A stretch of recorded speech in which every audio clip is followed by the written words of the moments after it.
Hello. కానమోకు కథావచనం మోహనవచనం పరిజ్ఞాన హితబాండం నిత్య చదువరి శ్రోతలకు ఆహ్వానం. నమస్కారం. చదవదగునెవరు రాసిన తదుపరి చదివిన వెంటనే మరువక పలువురికి వినిపింపబూనిన అది ఏ పరిజ్ఞాన హితబాండమవుపో మహిళ మోహనవచనమై విరాజిల్లు. పరిజ్ఞాన హితబాండం లక్ష్యం ప్రతివారీ సమాచార హక్కు. ఆ స్ఫూర్తితోనే ఇప్పుడు మైక్రో చీటింగ్ రేపటి ప్రమాదపు సంకేతం అనే ఈనాడు మనోవిజ్ఞాన సమాచారాన్ని మన కానమోకు కథావచనం శ్రోతలకు మీ కానమోకు స్వరంలో ఇప్పుడు వినిపిస్తాను, వినండి. మైక్రో చీటింగ్ రేపటి ప్రమాదపు సంకేతం.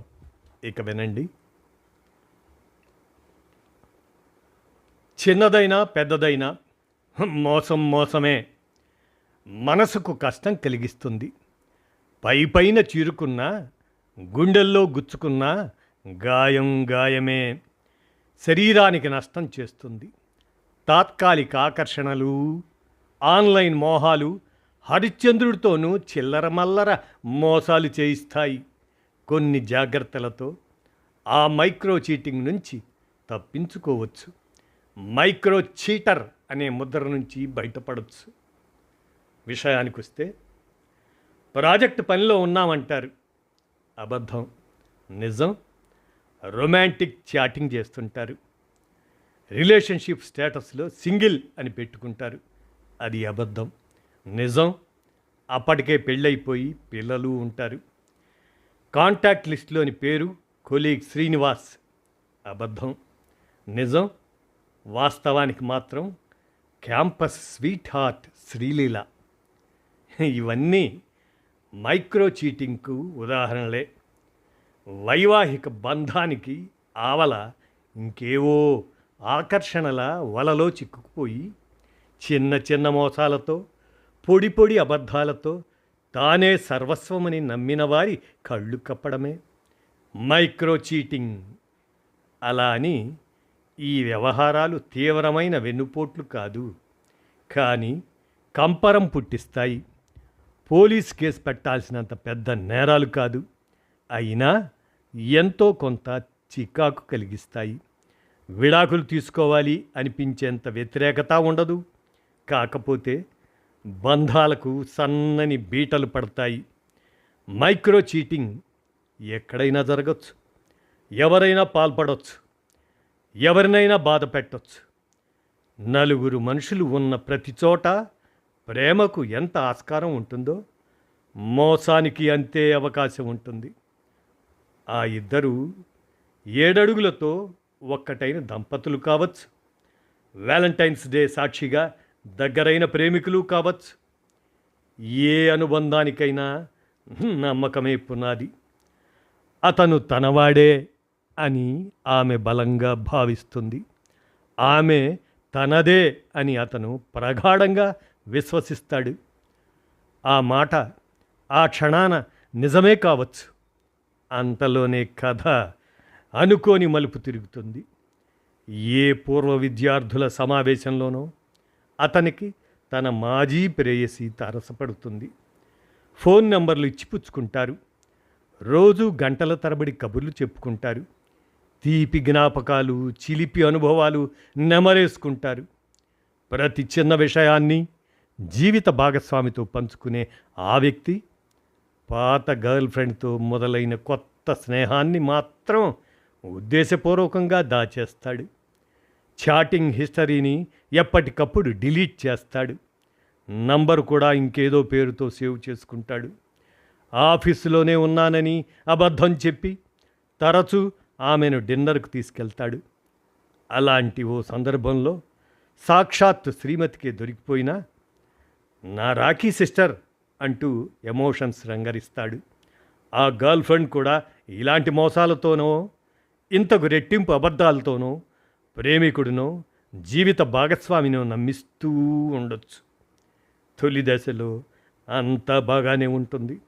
ఏం చెప్పినా చెల్లుతుంది. ప్రతి అబద్ధం నిజంలానే చలామణి అవుతుంది.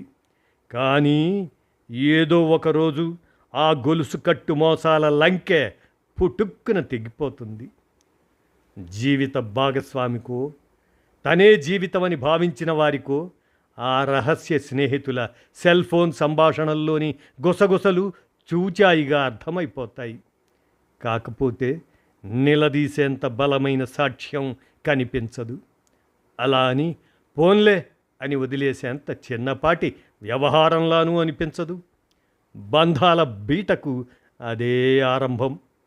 ఒకే ఇంట్లో ఉన్నా, ఒక మంచం మీదే పడుకున్నా కనిపించని అడ్డుగోడలు ఇద్దరినీ విడదీస్తూ ఉంటాయి.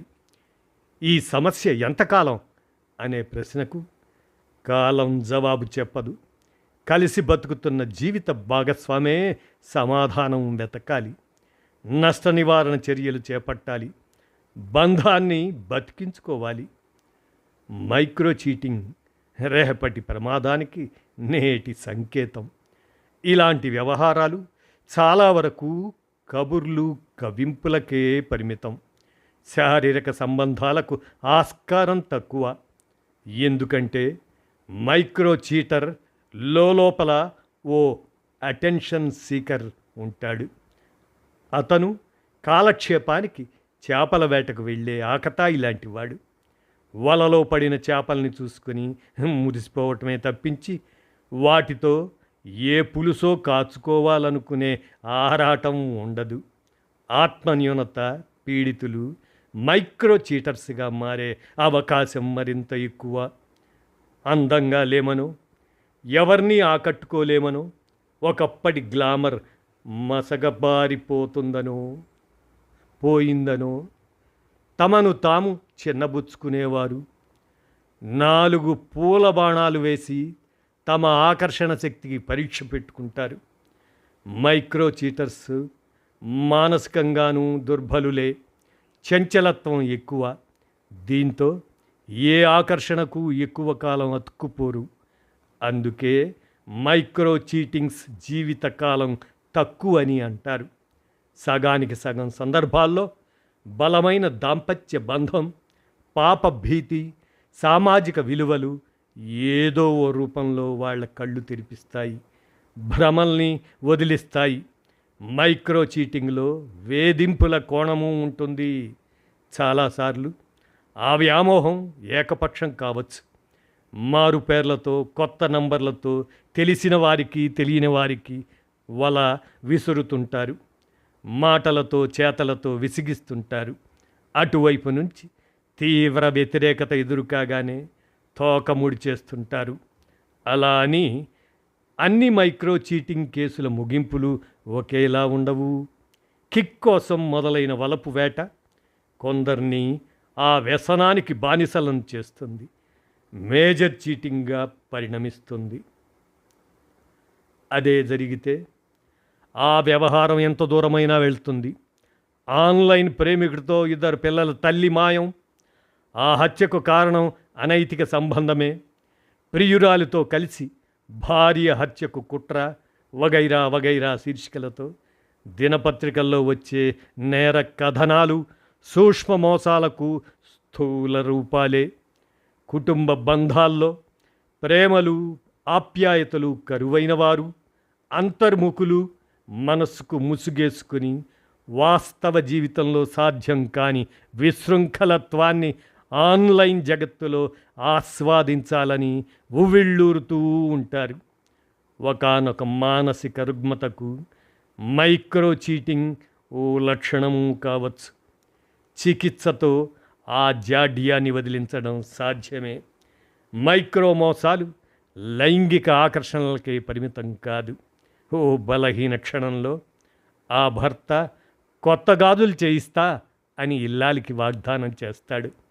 తులం బంగారం ధర 1,00,000కు చేరువైన పరిస్థితుల్లో అదో తీరని కళ అని అతనికి తెలుసు. కానీ ఆమె కళ్ళల్లో మెరుపు చూడాలనే ఆశతో నోరు జారేస్తాడు. ఆ చిన్నపాటి మోసం ఆమెలో భర్త పట్ల ఎంతో కొంత నమ్మకాన్ని పోగొడుతుంది. మరో ఇల్లాలు స్నేహితులకు, సహోద్యోగులకు తన పుట్టింటి వారి గురించి గొప్పలు చెబుతూ ఉంటుంది. అందరూ గుడ్డిగా నమ్మేస్తూ ఉంటారు. ఇంకెవరి ద్వారానో అసలు విషయం తెలుస్తుంది. చాటున నవ్వుకోవటం ప్రారంభిస్తారు. తమ సంతోషం కోసం కొందరు, ఇతరులను సంతోషపెట్టడానికి మరికొందరు మైక్రో చీటింగ్ను ఆశ్రయిస్తుంటారు. ఎవరు చెప్పినా, ఎంత చిన్నదైనా అబద్ధమే. ఏదో ఒకరోజు బద్దలు కావటం ఖాయం. అసత్యాల పునాదుల మీద ఏ బంధాన్ని నిర్మించుకోలేం. కట్టుకున్నా ఏదో ఒకరోజు కుప్పకూలుతుంది. ప్రతి మైక్రో చీటింగ్ వ్యవహారంలోనూ 3 కోణాలు ఉంటాయి. ఆ చిల్లర మోసగాడు లేని గొప్పలు చెబుతూ, ఉన్న నిజాల్ని మరుగుపరుస్తూ తనను తాను మోసం చేసుకుంటాడు. ఇది మొదటి కోణం. మరొకరిని తన వైపుకు తిప్పుకునే ప్రయత్నంలో తనలో సగమైన జీవిత భాగస్వామిని మోసం చేస్తాడు. ఇది రెండో కోణం. తానేం చెప్పినా గుడ్డిగా నమ్మేస్తున్న మూడో వ్యక్తిని అడ్డంగా మోసగిస్తాడు. ఇది మూడో కోణం. ఓ దశాబ్దం క్రితం వరకు షర్ట్ మీద లిప్స్టిక్ మరకలు, ప్యాంటు జేబులోని సినిమా టిక్కెట్లు, చేతిగుడ్డలోంచి వస్తున్న కొత్త అత్తరు వాసనలు వలపు మోసాల్ని బట్టబయలు చేసేవి. సహోద్యోగి, దూరపు బంధువు, ఇరుగు పొరుగు, సహ విద్యార్థి అతని ప్రధాన లక్ష్యంగా ఉండేవారు. సామాజిక మాధ్యమాల ప్రభంజనం తరువాత సోషల్ మీడియా మైక్రో చీటింగ్కు కార్యస్థలంగా అవతరించింది. మోసాల స్వరూప స్వభావాలు మారిపోతున్నాయి. ఓ ఫేక్ ఐడి సృష్టించుకుంటే చాలు, ఎంత విశృంఖలంగా అయినా వ్యవహరించవచ్చు. ఫేస్బుక్లో ఓ అందమైన అమ్మాయి పోస్ట్ చేసిన తలా తోకా లేని రాతలకు మనసు నిండా కల్మషంతో అద్భుతమైన కవిత్వం అంటూ యోగ్యతాపత్రం ఇవ్వటం మైక్రో చీటింగ్ ప్రయత్నమే. ఎవరో అప్లోడ్ చేసిన ఫోటోలకు రెచ్చగొట్టే భాషలో వ్యాఖ్యానాలు చేయటం, ఇంకెవరో ఫార్వర్డ్ చేసిన అశ్లీల చిత్రాలను డౌన్లోడ్ చేసుకొని ఏకాంతంలో ఆనందించటం వర్చువల్ అపరాధాలే. ప్రత్యేకించి ఒక వ్యక్తి సోషల్ మీడియా ఖాతానే చూస్తూ గంటల తరబడి గడిపేయటం కూడా మైక్రో మానసిక జాడ్యమే అంటారు సైకియాట్రిస్టులు. కొందరు సానుభూతి కోసమో, సామీప్యం కోసమో పడక గది విషయాలను కూడా మూడో వ్యక్తితో పంచుకుంటుంటారు. ఇది కూడా బంధాలకు సంబంధించిన విశ్వాసఘాతక చర్యే. ఆ చిన్నపాటి మోసాల తీవ్రత పెరిగిపోతున్న కొద్దీ 2 హృదయాల నడుమ అగాధము విస్తరిస్తుంది. పరిస్థితి అంతవరకు రాకూడదంటే అవతలి వ్యక్తిలోని అసహజ ప్రవర్తనను తొలి దశలోనే గుర్తించాలి. ఆ మైక్రో చీటర్ను శుతిమెత్తగా హెచ్చరించాలి. మార్పు కనిపించకపోతే గట్టిగా చివాట్లు వేయాలి. కుటుంబ బాధ్యతల్ని గుర్తు చెయ్యాలి. పిల్లల భవిష్యత్తు గురించి ప్రస్తావించాలి. సాధ్యమైనంత వరకు ఆ సమస్యలోకి మూడో వ్యక్తిని తీసుకురాకూడదు. ఏ వివాదాన్నైనా 4 గోడల నడుమే పరిష్కరించుకునే వ్యవహారంగా ఉండాలి. పెద్దల జోక్యంతో, బంధుమిత్రుల అత్యుత్సాహంతో ఆ గొడవ పెద్దది కావచ్చు. కలిసి బతకాల్సిన వాళ్లే కలిసి చర్చించుకుంటే ఫలితం ఎక్కువ. జీవితంలోని ఏదో ఒక దశలో ఎన్నో కొన్ని ఆకర్షణలు ఉక్కిరి బిక్కిరి చేస్తాయి. ఇది సహజం. కానీ వాటికి మనం ఇనుప మొక్కలా అతుక్కుపోకూడదు. స్వచ్ఛమైన బంగారంలా ఆ అయస్కాంత క్షేత్రాన్ని అధిగమించాలి. వజ్రాన్ని వజ్రంతోనే కోయాలి అనే ఫార్ములా ఇక్కడ పనికొస్తుంది. కొత్త బంధాల్ని తట్టుకోవడానికి ఒక్కటే మార్గం: పాత బంధాలకు మరింత పదును పెట్టుకోవడం. బలమైన ప్రేమతో అర్థం లేని ఆకర్షణను చిత్తుగా ఓడించటం. నేను చేస్తున్న పనినే నా జీవిత భాగస్వామి చేస్తే ఆమోదిస్తానా అని మైక్రో చీటర్ తనను తాను ప్రశ్నించుకుంటే సగం సమస్యలు పరిష్కారమవుతాయి అని సూచిస్తారు micro cheating, how small things become big problems in relationships అనే పుస్తక రచయిత కెర్నర్ చెప్పాడు. స్త్రీ పురుషులు ప్రాణ స్నేహితులు కాకూడదనే నియమం లేదు. ఆడైనా మగైనా సహోద్యోగులుగానో సహపాఠీలుగానో శ్రేయోభిలాషులుగానో తాము విలువల విభజన రేఖకు అవతలే ఉన్నామనే విషయాన్ని అందరికీ పనికట్టుకొని చెప్పాల్సిన అవసరమూ లేదు. కానీ తెలియాల్సిన వాళ్ళకు మాత్రం తప్పక తెలియాలి. జీవన బంధంలో నిజాయితీగా ఉండటం ఎంత ముఖ్యమో నిజాయితీగా ఉన్నట్లు ప్రవర్తించడము అంతే అవసరం. కొన్నిసార్లు అర్థం లేని అపోహలు, నిరాధారమైన అనుమానాలు పటిష్టమైన బంధాల్ని కూడా కుప్పకూల్చేస్తాయి. యథాలాపంగా ఇచ్చిన లైకులు, యాదృచ్ఛికంగా పంపిన లవ్ ఎమోజీలు, భావుకత కొద్దీ చేసిన కవితాత్మక వ్యక్తీకరణలు కొంప ముంచేస్తాయి. అలాంటి సందర్భాల్లో వెంటనే నష్ట నివారణ చర్యలు చేపట్టాలి. ఇద్దరి మధ్య ఆ చర్చ నిజాయితీగా జరగాలంటే దాపరికాలు, అహాలు ఉండకూడదు. అప్పుడే అనుమానాలు పటాపంచలవుతాయి. అందుకే మానసికవేత్తలు ఆలు మగల నడుమ ఓపెన్ టాక్ అనే అవసరాన్ని నొక్కి చెప్తుంటారు. మైక్రో చీటింగ్ ఆకర్షణలకే పరిమితం కాదు. ఆలు మగల దగ్గరే ఆగిపోదు. కార్యాలయాల్లోనూ వేళ్ళూనుకొని ఉంటుంది. కొందరు ఆఫీసు వేళల్లో సొంత పనులు చేసుకుంటారు. కంపెనీ వనరులను దుర్వినియోగం చేస్తారు. తమ దృష్టికి వచ్చిన కీలక సమాచారాన్ని చిన్న చితక కానుకల కోసం ప్రత్యర్థి సంస్థలకు చేరవేస్తారు. కట్టుకథలు చెప్పి తరచూ సెలవులు తీసుకుంటారు. 4 రాళ్లకు కక్కుర్తిపడి తప్పుడు బిల్లులు పెట్టుకుంటారు. ఇంకొకరి ప్రతిభను తమ నైపుణ్యంగా ప్రచారం చేసుకుంటారు. ఇలాంటి మోసాలు కెరీర్లో మచ్చలుగా మిగిలిపోతాయి. ఎదుగుదలను అడ్డుకుంటాయి. హద్దులు దాటితే ఇంటి దారి పట్టాల్సిన పరిస్థితి రావచ్చు. మైక్రో చీటింగ్స్ స్నేహబంధాలపైన బందూకులా గురిపెడతాయి. చాలామంది స్నేహితులతో కలిసి ఉత్సాహంగా వ్యాపారాలు ప్రారంభిస్తుంటారు. ఏడాది తిరిగేసరికి బిజినెస్లో లాభాల సంగతి ఎలా ఉన్నా మిత్రత్వానికి మాత్రం తీవ్ర నష్టం జరుగుతుంది. ఆ చనువును అడ్డం పెట్టుకొని ఒకరికి తెలియకుండా ఒకరు నిధుల్ని వాడేసుకుంటారు. ఆ నమ్మకాన్ని దుర్వినియోగం చేసుకొని ఒకరికి అబద్ధం చెప్పి మరొకరు వ్యాపార పరిచయాలను ఉపయోగించుకుంటారు. ఇలాంటి చిన్న పెద్ద మోసాలు బలమైన స్నేహబంధాల్ని కూడా బలి తీసుకుంటాయి. ఎక్కడ ప్రీమియం పెరుగుతుందో అనే భయంతో బీపీ, షుగర్ లాంటి రుగ్మతల విషయంలో బీమా కంపెనీలకు చెప్పే తేలికపాటి అబద్ధాలు మైక్రో మోసాల కిందికే వస్తాయి. ఇలాంటి చర్యలు కష్ట సమయంలో అందాల్సిన సాయం అందకుండా అడ్డుకుంటాయి. కొందరైతే లేనిపోని భేషజాలకు పోయి ఉద్యోగం, ఆస్తిపాస్తులు, జీతభత్యాల విషయంలోనూ అబద్ధాలు అల్లేస్తుంటారు.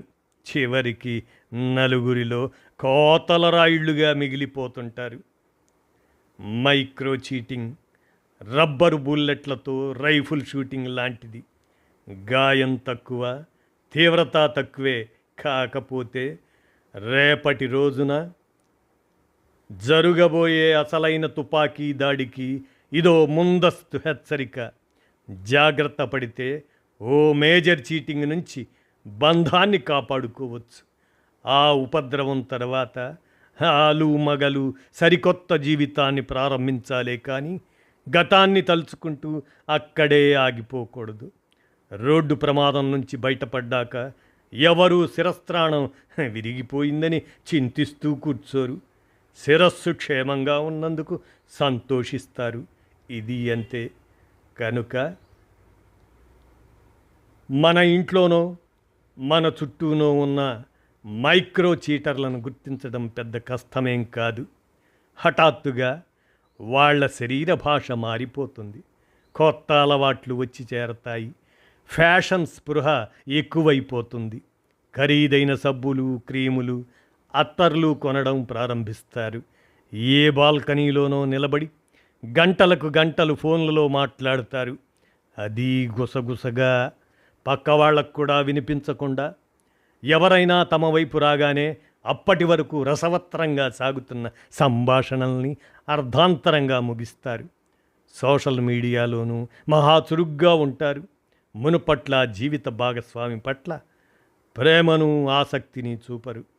పడక గదిలోనూ అంటీ ముట్టనట్లు వ్యవహరిస్తారు. నిలదీస్తే ఏవో కథలు చెబుతారు. ఆ అబద్ధాల మధ్య పొంతనే ఉండదు. అలా ఆలు మగల అనుబంధ యాత్ర సుదీర్ఘమైంది. ఆ ప్రయాణంలో చాలా మలుపులు ఉంటాయి.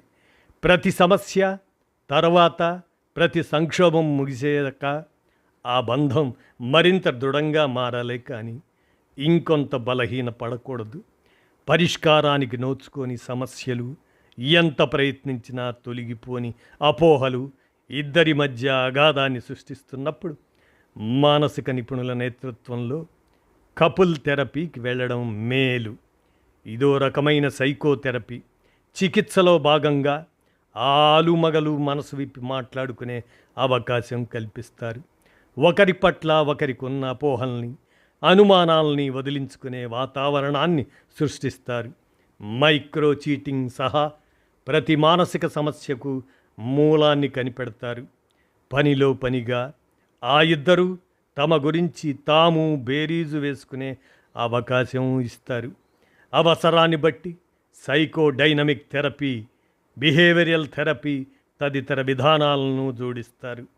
చివరి సెషన్ నాటికి ఒకరి తప్పుల్ని మరొకరు క్షమించేసుకొని జీవితాన్ని మళ్ళీ కొత్తగా ప్రారంభించాలనే నిర్ణయానికి వస్తారు. అలా ఏది ఏమైనా మైక్రో చీటింగ్ ముంచేస్తుంది, జాగ్రత్త అని. అలాగనే మైక్రో చీటింగ్ రేపటి ప్రమాదపు సంకేతం అనే ఈనాడు మనోవిజ్ఞాన అంశాన్ని మన కానమూకు కథావచన శ్రోతలకు మీ కానమూకు స్వరంలో జాగ్రత్త కోసం వినిపించాను. విన్నారుగా? ధన్యవాదాలు.